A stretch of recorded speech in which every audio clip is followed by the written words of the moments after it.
Feeling gap, এইটা একটু ভালো করে বুঝে নেবেন। ফিলিং গ্যাপ, সব ফিলিং গ্যাপের একটাই নিয়ম। আপনারা প্রশ্নটা জানেন তো, আমি আপনাদের প্রশ্নটা একটু পড়ে শোনাই।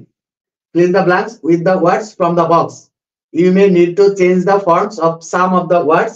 You may need to use one word more than once. খুব ভালো করে বুঝে নেন। সেটা হচ্ছে আপনাদের পরীক্ষাতে এরকম একটা বক্স দেওয়া থাকবে, এরকম একটা বক্স দেওয়া থাকবে। এই বক্সের এরকম 10টা শব্দ দেওয়া থাকবে। এই বক্সের মধ্যে মোট 10টা শব্দ দেওয়া থাকবে, ভালো করে বুঝে নেন কথাগুলো। তো এই 10টা শব্দ কখনো কখনো 8টা দেওয়া থাকতে পারে, 8টা, মানে একই শব্দ দুইবার ব্যবহার হবে। 10টা শব্দ দেওয়া থাকতে পারে, আবার 8টা শব্দ দেওয়া থাকতে পারে, 9টা শব্দ দেওয়া থাকতে পারে। কখনো কখনো একই ওয়ার্ড দুই জায়গায় ব্যবহার হয়, এরকম হয়। আপনাদের যেটা করতে হবে, নিচে একটা প্যাসেজ দেওয়া থাকবে, এই প্যাসেজটা পড়তে হবে। প্যাসেজটা পড়ে এই উপরে যে শব্দগুলা বক্সের মধ্যে দেওয়া আছে, এই শব্দগুলা বেছে বেছে নিয়ে এসে আপনাদের মূল মূল জায়গায় বসাতে হবে। আর পরীক্ষাতে সম্পূর্ণ উঠাইতে হবে না, শুধু আপনাদেরকে এ বি সি ডি করে নাম্বার দিয়ে লিখতে হবে, এ বি সি। আচ্ছা, এইটার একটা ভালো কথা বলি, আপনারা অনেকেই এটা পাশাপাশি লিখে যান, নিচে নিচে লিখে যান। আপনারা এইভাবে লিখবেন, এই পাশে 5টা লিখবেন, তারপরে এই পাশে 5টা লিখবেন একটা পৃষ্ঠায়, ই এফ জি, তারপরে এইচ আই জে। এখানে 5টা লিখবেন আনসার, এই পাশে 5টা লিখবেন আনসার। অনেকে নিচে নিচে লিখে যান, খাতার অর্ধেক পড়ে থাকে, আবার অনেকে পাশাপাশি লিখে যান, মানে বিভিন্ন জন বিভিন্ন রকম লেখেন আর কি। আপনারা এই স্টাইলটা ফলো করবেন, এই পাশে 5টা আনসার দিবেন, বাকি 5টা আনসার এই পাশে দিবেন, ঠিক আছে? আচ্ছা, এইবার আপনার খুব গুরুত্বপূর্ণ কথা বলবো এখন। এখানে যে ওয়ার্ড গুলো থাকবে, এই ওয়ার্ড গুলো যদি আপনি হুবহু এসে বসায় দেন, তাও কিন্তু মার্ক পাবেন না। এইটা যদি আপনার সবগুলো জায়গায় সঠিক হয়, তাও মার্ক পাবেন না। এটা একটু ভালো করে বুঝে নেবেন। অনেক ওয়ার্ড চেঞ্জ করতে হয়, পরিবর্তন করতে হয়। ধরেন একটা গ্যাপ অনুযায়ী সোজা কথা বলে দিই, ধরেন এখানে আছে হ্যাপি আছে, কথাটা খুব ভালো করে বোঝেন, কি আছে? হ্যাপি। এইখানে ধরেন গ্যাপের আগে আছে দি। বিষয়টা কি বুঝতে পেরেছেন?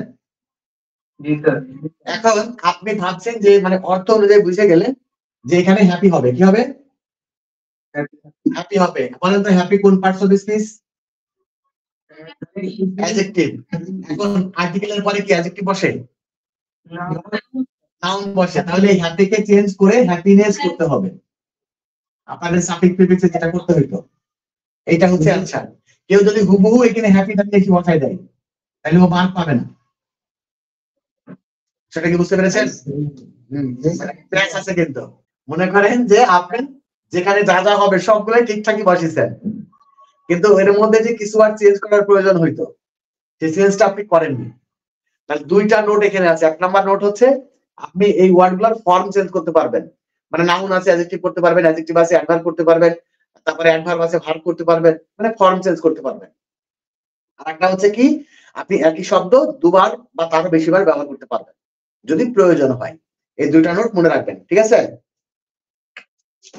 এবার আসেন, এবার পরবর্তী কথা বলি। কোন কোন বিষয়গুলো আপনাদের পরীক্ষাতে এই গ্যাপের মধ্যে অন্তর্ভুক্ত থাকবে, কি কি জিনিস থাকবে? পার্টস অফ স্পিচ কয় প্রকার? 8 প্রকার। আচ্ছা, নাউন।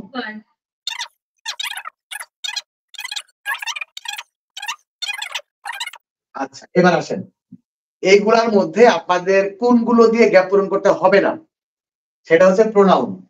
প্রোনাউনটা বাদ, এটা দিয়ে গ্যাপ হয় না। আরেকটা হচ্ছে ইন্টারজেকশন, ইন্টারজেকশনটা বাদ, এটা দিয়েও গ্যাপ আসে না। নাউন আসে, অ্যাডজেক্টিভ আসে, ভার্বও খুব কম আসে, তাও ভার্বটাও আসে কিন্তু। ভার্ব, অ্যাডভার্ব আসে, প্রিপজিশন, কনজাংশন। কনজাংশনটা খুব একটা থাকে না, আপনি চাইলে বাদ দিতে পারেন।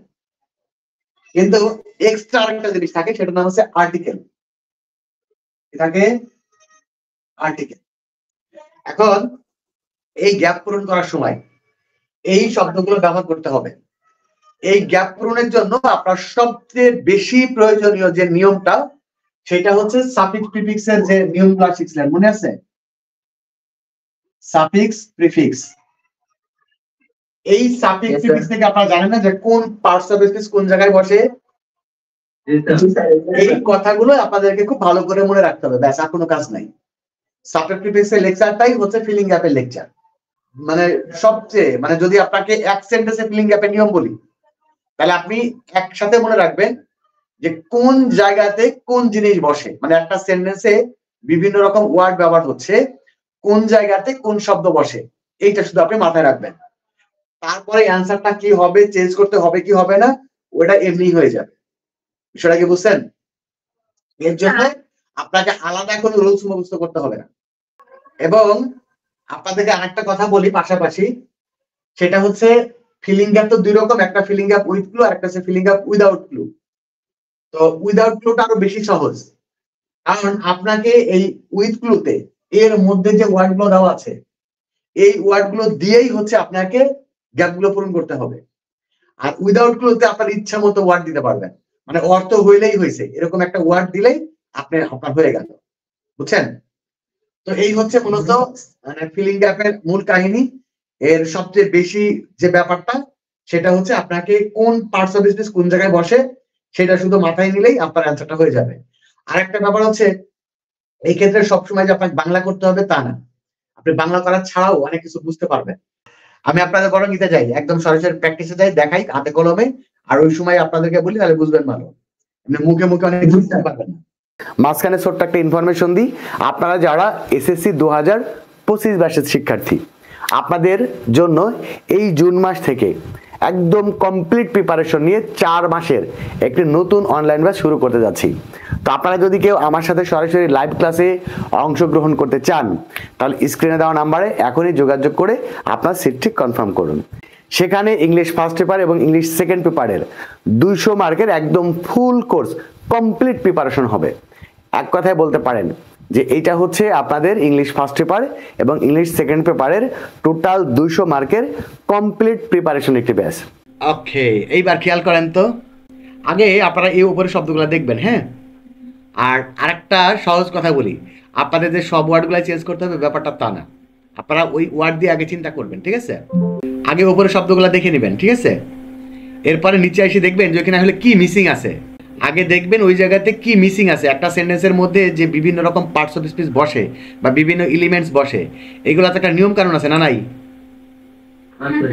আছে। তাহলে আপনি দেখবেন যে মিসিং আছে কি। যেমন প্রথম সেন্টেন্সটা দেখেন, এখানে গ্যাপ আছে ম্যাটারের পরে, এখানে কি মিসিং আছে কে বলতে পারবেন? আর্টিকেল মিসিং আছে, গুড, কারণ নাউনের আগে একটা আর্টিকেল বসে, ঠিক কিনা? ওকে, তাহলে এখন দেখেন এর মধ্যে আর্টিকেল কয়টা আছে? একটা, দুইটা, তিনটা, কোনটা বসবে? A matter, good. এই দেখেন এক সহজ করে পারিয়ে গেলেন, দেখছেন? আচ্ছা, পরে দেখেন কি মিসিং আছে, চিন্তা করবেন। এভরি ইন্ডিপেন্ডেন্ট নেশন, না না না, এই দেখেন একটা প্রিপোজিশন আছে নাউনের আগে, নাউন তো গ্যাপের আগে, গ্যাপের পর একটা আছেই, তাহলে ওয়ার্ল্ডের আগে সবসময় দি বসে না? নিয়মটা মনে করেন, দি হবে। যে জিনিস পৃথিবীতে একটাই হয় তার আগে কি বসে বলেন বলেন? না না না না, নিয়মটা আগে বুঝতে হবে। শোনেন, যে জিনিস পৃথিবীতে মাত্র একটা হয় তার আগে দি বসে, এটা তো জানেন। আচ্ছা, এখন দেখেন, every independent nation in the world has a national flag. এইবার দেখেন আপনাদেরকে একটা মজার জিনিস শেখাই। ন্যাশনাল ফ্ল্যাগ একটা নাউন না? ইটস ওন, এটা একটা নাউন না? এই যে ইটস হচ্ছে পসেসিভ, পসেসিভের পরে নাউন। আপনারা কি জানেন দুইটা নাউনের মাঝখানে কি বসে? হ্যাঁ, কে বললো প্রিপোজিশন? তার জন্য হাততালি। প্রিপোজিশন। তাহলে এখন দেখেন প্রিপোজিশন আছে কটা? মাত্র একটা। এই অব একটা আছে আর ফর একটা আছে, নাকি? এখন এই দুইটার মধ্যে আপনি চিন্তা করেন, আমরা স্বাভাবিকভাবে স্টুডেন্টরা কি করে, প্রত্যেকটা গ্যাপে মিলিমিলি দেখে এটি হবে না, এটি হবে না, না এটি হবে না, এটি হবে, এরকম চিন্তা করে। আপনি ওইরকম চিন্তা করবেন না, আপনি আগে দেখবেন কি হবে, মানে কি মিসিং আছে, এরপর দেখবেন ওই জিনিস কোনটা কোনটা আছে। তাহলে এখানে একটা নাউন, দুই নাউনের মাঝখানে প্রিপোজিশন বসে, তাহলে এই একটা প্রিপোজিশন আর এই একটা প্রিপোজিশন। এখন এই দুইটার মধ্যে চিন্তা করেন কোনটা হবে? এটা হচ্ছে ফর হবে। কি হবে? ফর ইটস ওন, মানে প্রত্যেকটা জাতির একটা নিজস্ব পতাকা আছে। চিন্তা করে বলেন এখানে কি মিসিং আছে? এই দেখেন, অ্যাডজেক্টিভের পরে নাউন থাকলে তার আগে একটা আর্টিকেল হয়, ঠিক কি না? এখন আর্টিকেল কয়টা আছে? এ একটা আছে, এ একটা আছে, এ একটা আছে, তার মধ্যে এটা তো ব্যবহার হয়ে গেছে, দুটোই ব্যবহার হয়ে গেছে, বাকি আছে শুধু একটা। তাহলে এটা হচ্ছে এন। আমার কথা কি বোঝা যাচ্ছে? যতটা কঠিন ভাবতেছিলেন ততটা কঠিন মনে হচ্ছে?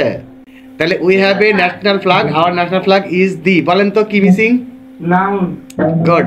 এই যে আর্টিকেলের পরে নাউন হয়, ঠিক কি না?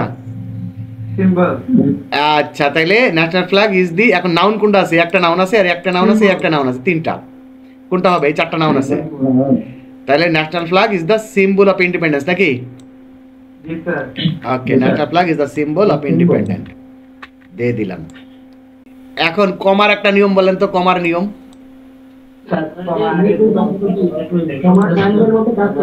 শব্দ করছে, এই যে অ্যান্ড এর নিয়মও তাই নাকি? অ্যান্ড এর পরে যে পার্টিসিপেট স্পিচ হবে, অ্যান্ড এর আগে সেই পার্টিসিপেট স্পিচ হবে। তো অ্যান্ড এর আগে পরে কি আছে? নাউন আছে, নাকি? সভাপতি, ওকে, তাহলে আছে সভরেন্টি। যে জিনিস যত কঠিন ওই জিনিসের সহজ পলিসি আছে, চিন্তাটা খালি পাল্টাতে হবে। এবার বলেন, red and green colors are used in it. The red color dash in the flag indicates না, এইটা মনে হয় আপনারা পারবেন না। এটা হচ্ছে একটা পাস্ট পার্টিসিপলের ব্যবহার, আপনাদের ইউজড হবে। আপনাদের ওই যে ইয়ে করার সময়, কমপ্লিটিং সেন্টেন্স করার সময় শিখাইছিলাম প্রেজেন্ট পার্টিসিপলের ব্যবহার আর পাস্ট পার্টিসিপলের ব্যবহার।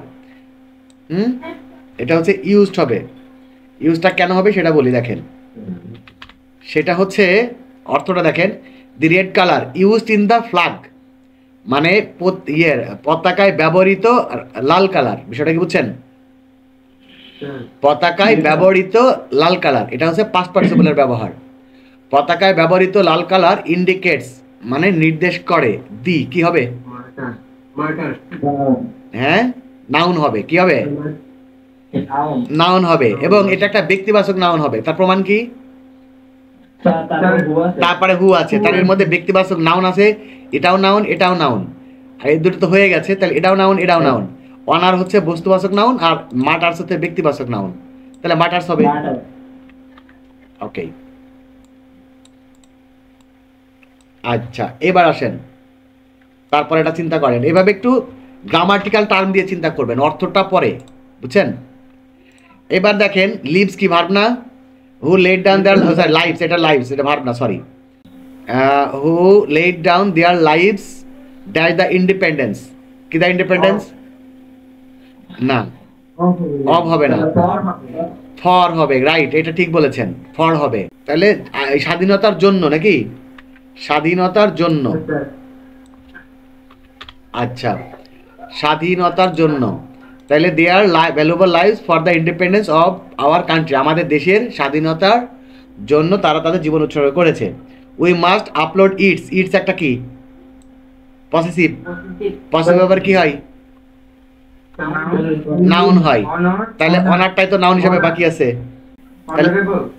না, অনার নিজেই নাউন, অনার নিজেই নাউন, অনারে বলতে অ্যাডজেক্টিভ। তাহলে আমরা একটা ভুল করেছি, ঠিক কিনা? তাহলে আমরা সি নাম্বারে অব ইটস করে দিব, তা কি? এই হয়ে গেল। তাহলে আমাদের কোনো শব্দ চেঞ্জ করা লাগলো না এই জায়গাতে, না লাগলে ভালো, না লাগলো ঠিক আছে। আচ্ছা, পরে আসেন, পরেরটাই আসেন। উপরের শব্দগুলো একটু দেখে নেবেন। Willing, in, moral, independence, disappear, warrior, with, the, article a, of. এখন দেখেন এখানে গ্যাপের আগে কি আছে? আর্টিকেলের পরে কি হয়? নাউন হয়। গ্যাপের পরে কি আছে?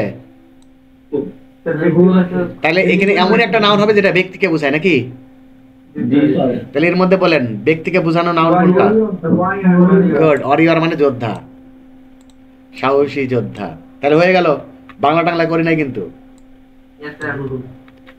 দেখেন, তাহলে এইভাবে আমি শুধু জাস্ট আপনারা চিন্তাটা একটু পাল্টে ফেলবেন, গ্রামাটিক্যাল টার্ম দিয়ে করবেন, তাহলে আপনারা গ্রামারও আস্তে আস্তে শিখে যাবেন, আর এমনি অ্যান্সারগুলো পারবেন। টুক পার্ট, টুক পার্ট এবার কি বসে? টুক পার্ট ইন মানে অংশগ্রহণ করা, এটা অ্যাপ্রোপ্রিয়েট না? টুক পার্ট ইন মানে অংশগ্রহণ করা, হয়ে গেল। এ freedom fighter is the greatest son of, বলেন। সোয়েল নাউন না? নাউনের আগে কি দিবেন? অফ দি সোয়েল, আর্টিকেল দিবেন দি। তাহলে এটাও কিন্তু হয়ে গেল। আচ্ছা, আবার দেখেন দির পরে গ্যাপ আছে, কি হয়? নাউন হয়। ওকে, এখন দেখেন the dash of our motherland, মানে আমাদের দেশের ড্যাশ কি? ইন্ডিপেন্ডেন্ট এখন এই যে কাহিনী দেখেন, এখানে আছে ইন্ডিপেন্ডেন্ট, এটা তো অ্যাডজেক্টিভ নাকি? হ্যাঁ, এখন এটাকে আপনাকে নাউন করে দিতে হবে আর কি। তাহলে কি ইন্ডিপেন্ডেন্স, সাবজেক্ট প্রিফিক্স থেকে তো আমরা জানি যে ইন্ডিপেন্ডেন্ট নাউন ফর্ম কি। তাহলে এই যে ছোট্ট একটা চেঞ্জ হলো। হ্যাঁ, এবার দেখেন তারপরে হচ্ছে so when he here the declaration, declaration কোন পার্টস অফ স্পিচ? হ্যাঁ, ডিক্লারেশন নাউন, ইন্ডিপেন্ডেন্স নাউন, দুই নাউনের মাঝখানে কি প্রিপজিশন, তাহলে অব, ঠিক আছে? দ্য ডিক্লারেশন অফ ইন্ডিপেন্ডেন্স মানে স্বাধীনতার ঘোষণা। তারপরে হি জয়েন দি ওয়ার, এটা কি বলেন? দাঁড়ান দাঁড়ান, এটা কোন পার্টস অফ স্পিচ? ওয়ার কোন পার্টস অফ স্পিচ? নাউনের পরে কি বসে? নাউনের পরে অ্যাডভার্ব বসে। গুড। তাহলে এর মধ্যে কোন শব্দটাকে অ্যাডভার্ব বানানো যায়? উইলিং থেকে উইলিংলি। উইলিং মানে নিজের ইচ্ছায় নাকি? ওকে, ইচ্ছাকৃত ভাবে। তাহলে জাস্ট এই উইলিংকে আমরা উইলিংলি করে দিব, এইটা কত চেঞ্জ। ওকে, এবার আসেন এরপরে হচ্ছে he had no mighty weapons dash to him. আগে চিন্তা করেন ওয়েপন্সটা কি নাউন না? আর হিমটা কি প্রোনাউন না? তাহলে নাউন প্রোনাউন তো নাউনেরই ভাই নাকি? তাহলে দুই নাউনের মাঝখানে কি বসে? প্রিপজিশন। তাহলে এখানে কি বসবে? প্রিপজিশন হিসেবে উইথ, ঠিক তো? উইথ হিম মানে তার সাথে কোনো ভারী ইয়ে ছিল না, মানে অস্ত্র ছিল না। But he had strong dash courage, কি দিব? Strong moral courage. এটা টোটালি একটা কম্পাউন্ড নাউন। হ্যাঁ, এটা সম্ভবত বুঝতে একটু অসুবিধা আছে আপনাদের। স্ট্রং মোরাল কারেজ, মোরাল কারেজটা একটা কম্পাউন্ড নাউন, মনে থাকবে? মানে নৈতিক শক্তি, মোরাল কারেজ মানে নৈতিক শক্তি। এটাও তো অ্যাডজেক্টিভ নাকি? স্ট্রংও কিন্তু অ্যাডজেক্টিভ। তাহলে দুটো অ্যাডজেক্টিভ পাশাপাশি কেন হলো? একটা প্রশ্ন আসে না? তো এইটা হচ্ছে এই মোরাল কারেজ, এই দুটা মিলে একটা নাউন, ঠিক আছে? যেমন ব্যাড হ্যাবিট, গুড হ্যাবিট, এগুলা সব কম্পাউন্ড নাউন। এবার বলেন হি ওয়াজ মেনলি ড্যাশ গরিলা ফাইটার, কি মিসিং আছে? কি মিসিং কন? এই দেখেন গরিলা ফাইটার আর্টিকেল হবে একটা নাকি? তাহলে এ, এটা নাউন এ। আচ্ছা, he attack the enemy from an unknown place and then, একটা ভার্ব হবে, কি হবে? এটা একটা কম্পাউন্ড সেন্টেন্স। হ্যাঁ, তাহলে he attack the enemy from an unknown place, সে একটা অপরিচিত জায়গা থেকে শত্রুদের আক্রমণ করত, অ্যান্ড দেন ডিসঅ্যাপিয়ার, এবং সে হারিয়ে যেত। তাহলে একটু চেঞ্জ হবে না বলেন? না, এটা হবে হচ্ছে ডিসঅ্যাপিয়ার্ড। আগেরটা পাস্ট টেন্সে আছে না ভার্বটা, গল্পটা তো পাস্টের, এই জন্য ডিসঅ্যাপিয়ার্ড হয়ে যাবে, পাস্ট টেন্সে হয়ে যাবে। জাস্ট এইটুকু চেঞ্জ। দেখেন আমরা যা করতেছি বাংলা করতেছি না, বাংলা না করে আমরা করতেছি। আর আপনারা যদি সাথে সাথে একটু বাংলাও করেন তাহলে আরো সহজ হয়ে যাবে। প্রথম থেকে একটু বাংলাটা সুন্দর করে পড়বেন, পড়তে পড়তে দেখবেন হয়ে যাবে। আর আরেকটা কথা বলে দিই, সেটা হচ্ছে গ্যাপগুলো পূরণ করার আগে পুরো গল্পটা একবার পড়ে নেবেন, বুঝছেন? পুরো একবার গল্পটা পড়ে নেবেন, তাহলে অনেক কিছু আপনার মাথার মধ্যে অটো চলে আসবে। আচ্ছা, তারপরে এটা দেখি পারে কিনা।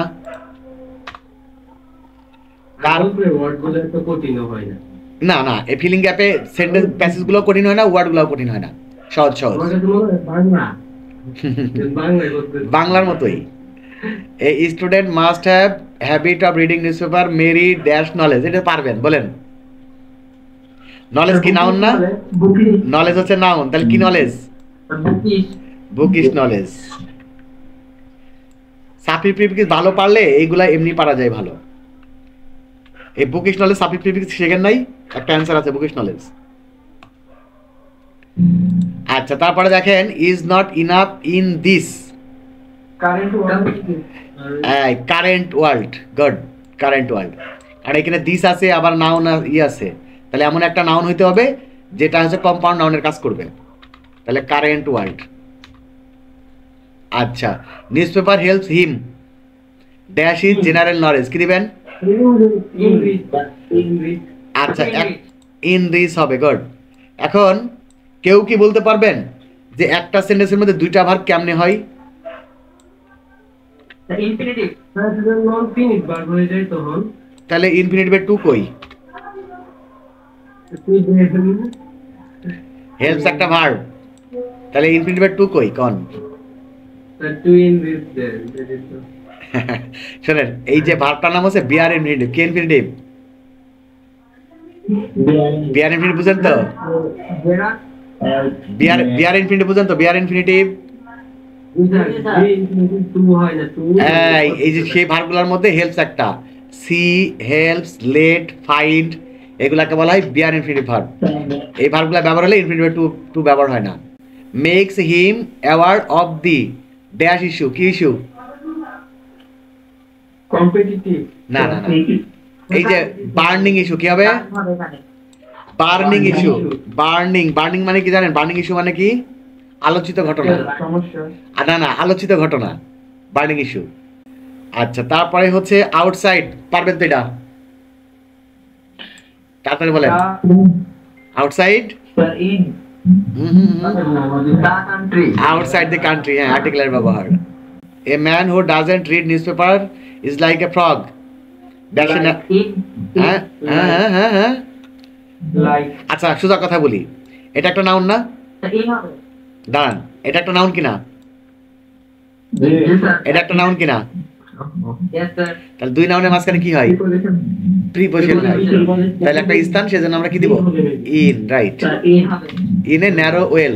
এই যে ওয়েল মানে কুয়া, কোনো না কোনো এক সময় বলছিলাম, মনে আছে? Yes sir being ignorant of the dash appears. কি অ্যাপিয়ার্স?